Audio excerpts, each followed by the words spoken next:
വളരെ വ്യത്യസ്തമായ ഒരു ആഘോഷത്തിന് ഞാൻ ഈ ഇടയ്ക്ക് സാക്ഷ്യം വഹിച്ചു.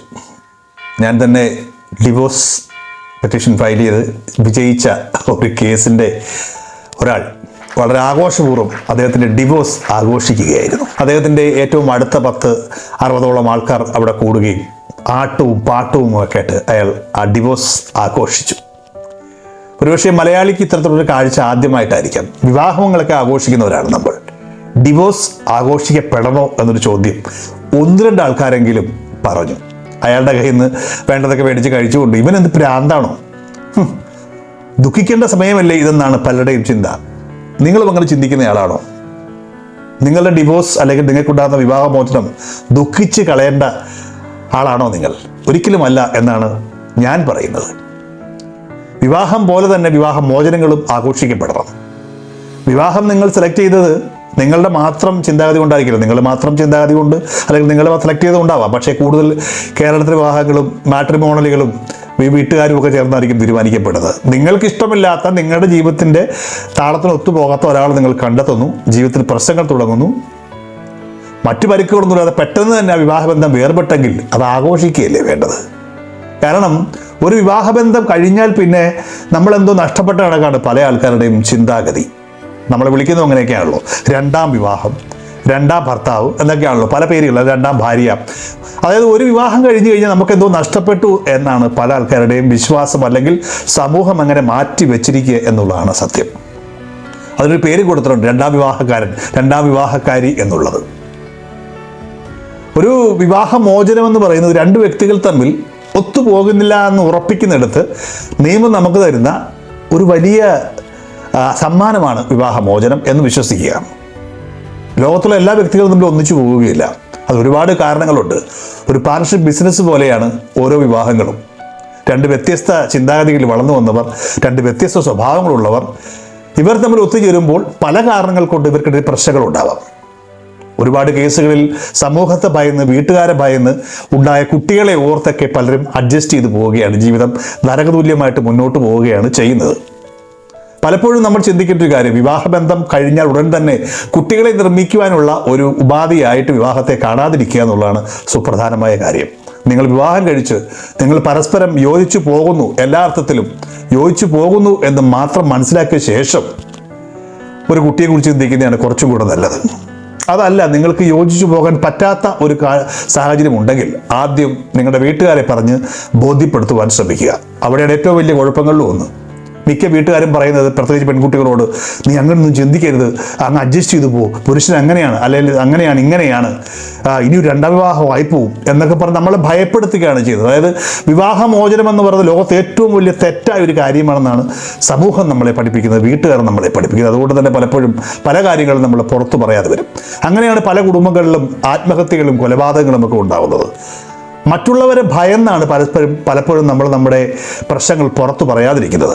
മറിച്ച് ഭാര്യയോ ഭർത്താവോ, എനിക്കൊരു പ്രശ്നമുണ്ട് അച്ഛാ, അമ്മേ, എൻ്റെ കൂടെ നിൽക്കണം എന്ന് പറയുമ്പോൾ മോൻ വിഷമിക്കേണ്ട, അല്ലെങ്കിൽ മോൾ വിഷമിക്കേണ്ട, അത് വലിയ കാര്യമൊന്നുമില്ല എന്നൊരു സപ്പോർട്ട് കൊടുക്കുവാൻ കഴിഞ്ഞാൽ തന്നെ അവിടെ പ്രശ്നങ്ങൾ പകുതി സോൾവ് ആകുന്നു. വിവാഹമോചനങ്ങൾ ആഘോഷിക്കപ്പെടണം. ഒരു മോശമായ കാര്യമാണ് ചിന്ത മനസ്സിൽ നിന്ന് മാറണം. 2 വ്യക്തികൾ തമ്മിൽ യോജിച്ചു പോകുന്നില്ല എന്നുണ്ടെങ്കിൽ ഏറ്റവും ബെസ്റ്റ് പരിപാടി വിവാഹമോചനം തന്നെയാണ്. കഴിയുമെങ്കിൽ അത് മ്യൂച്വലി തന്നെ തീർക്കുക. കോടതി വരാന്തകളിൽ കയറിയിറങ്ങി പരസ്പര ആർഗ്യുമെൻറ്റുകൾ വെച്ച് ഞാൻ ചത്താലും നീ രക്ഷപ്പെടരുത് എന്ന ചിന്താഗതി മാറ്റിക്കൊണ്ട് നിങ്ങൾക്ക് 2 പേർക്കും പരസ്പര പൂരകമല്ല, പരസ്പരം യോജിച്ചു പോകില്ല എന്ന് ഉറപ്പുണ്ടെങ്കിൽ പിന്നെ ഏറ്റവും ബെസ്റ്റ് നിങ്ങളുടെ വഴിക്ക് നീങ്ങുകയാണ്. അതിനുശേഷം ആഘോഷപ്രദമാക്കുക നിങ്ങളുടെ വിവാഹമോചനം. അതിനുശേഷം നിങ്ങൾക്ക് അനുരൂപനായിട്ടുള്ള ഒരാളെ കണ്ടെത്തി കഴിഞ്ഞാൽ അയാളെ വിവാഹം കഴിക്കാം. 1-2 കേസുകൾ എനിക്കറിയാം. വിവാഹത്തിന് ശേഷം 2ാം വിവാഹവും പരാജയപ്പെട്ടു പോയി ചില ആൾക്കാർ. അപ്പോൾ അവർ പറയുന്നത്, അങ്ങനെ പരാജയപ്പെട്ട് കഴിഞ്ഞാൽ എല്ലാ കുറ്റങ്ങളും എൻ്റെ തലയിലേക്ക് വരും. സ്വാഭാവികമായിട്ടും ആദ്യ വിവാഹം പരാജയപ്പെട്ടു, അത് ഈക്വൽ പാർട്ടിലേക്ക് പോയി. 2ാമതും അത് പരാജയപ്പെട്ട് കഴിഞ്ഞാൽ നിൻ്റെ മാത്രം കുറ്റമാണ്, കണ്ടില്ലേ, അതും കൊണ്ട് കളഞ്ഞു എന്ന് ചിന്തിക്കും. 1, 2, 3 എന്നുള്ളതിലല്ല, നമുക്ക് പറ്റിയ പാർട്ട്ണറെ കിട്ടുക എന്നുള്ളതാണ് സുപ്രധാന കാര്യം. അത് 1, 2, 3, 4 ഒക്കെ ആയിക്കോട്ടെ, അതിന് കുഴപ്പമൊന്നുമില്ലെന്നാണ് എൻ്റെ വിശ്വാസം. കാരണം ഒരു വ്യക്തിയെ നമുക്ക് തുറന്നു നോക്കാൻ പറ്റില്ല.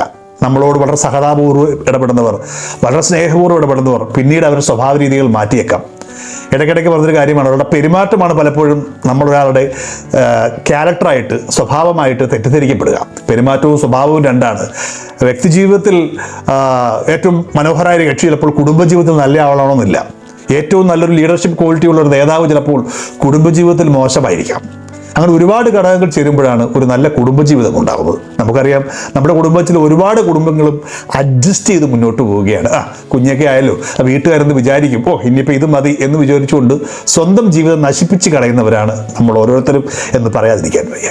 അതുകൊണ്ട് തന്നെ ഞാൻ പറയുന്നു, വിവാഹങ്ങൾ ആഘോഷിക്കപ്പെടുന്ന പോലെ തന്നെ വിവാഹമോചനങ്ങളും ആഘോഷിക്കുക. വിവാഹമോചനങ്ങൾ മോശം കാര്യമാണെന്ന ചിന്ത വേണ്ട. നിങ്ങൾക്ക് നല്ല ഒരു പാർട്ട്ണറെ കണ്ടെത്തുന്നവരെ നിങ്ങൾ തിരഞ്ഞുകൊണ്ടേയിരിക്കുക. അതൊന്നും വലിയ കാര്യമൊന്നുമില്ല. നമ്മുടെ രാജ്യത്ത് ഇത് വലിയ സംഭവമായിട്ട്, അല്ലെങ്കിൽ മതങ്ങളൊക്കെ അങ്ങനെ വലിയ സംഭവമായിട്ട് വെച്ചിരിക്കുന്നതാണ്. ദൈവം യോജിപ്പിച്ചത് മനുഷ്യൻ വേർപെടുത്താതിരിക്കട്ടെ എന്നാണ് ക്രിസ്ത്യൻ മതാചാരപ്രകാരം. അങ്ങനെയാണെങ്കിൽ ദൈവം യോജിപ്പിച്ചല്ല ഈ ബന്ധങ്ങൾ നമ്മൾ ഉറപ്പിക്കേണ്ടി വരും. ദൈവം യോജിപ്പിച്ച നല്ല രീതിയിലാണെങ്കിൽ പിന്നെ വേർപെടുത്തേണ്ട ആവശ്യമില്ലല്ലോ. അതുകൊണ്ട് തന്നെ ഈ മംഗല്യസൂത്രം, സിന്ദൂരം, അങ്ങനെ ഒരുപാട് കാര്യങ്ങൾ. എനിക്ക് തോന്നുന്നു കുറച്ചും കൂടി ലിബറൽ അക്കാര്യത്തിലുള്ളത് മുസ്ലിം സമുദായങ്ങൾക്കിടയിലാണ്.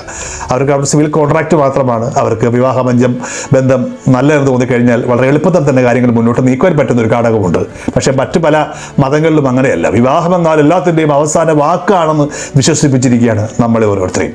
അതുകൊണ്ട് തന്നെ വിവാഹ ബന്ധങ്ങൾ നഷ്ടപ്പെടുന്നത്, അല്ലെങ്കിൽ മോചനം നേടുന്നത് എന്തോ മോശമായ കാര്യമാണ്, ദുഃഖിക്കേണ്ട കാര്യമാണ്, എന്നും കരഞ്ഞുകൊണ്ടിരിക്കേണ്ട കാര്യമാണെന്നാണ് പലരും പറയുന്നത്.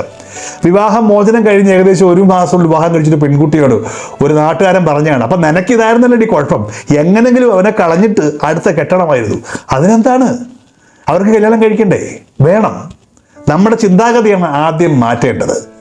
നമ്മുടെ ചിന്താഗതിയാണ് ആദ്യം മാറേണ്ടത്. നമ്മൾ മാറുമ്പോൾ സമൂഹവും തന്നെ മാറിക്കോളും, വിശ്വാസങ്ങളും ആചാരങ്ങളും ഒക്കെ മാറിക്കോളും.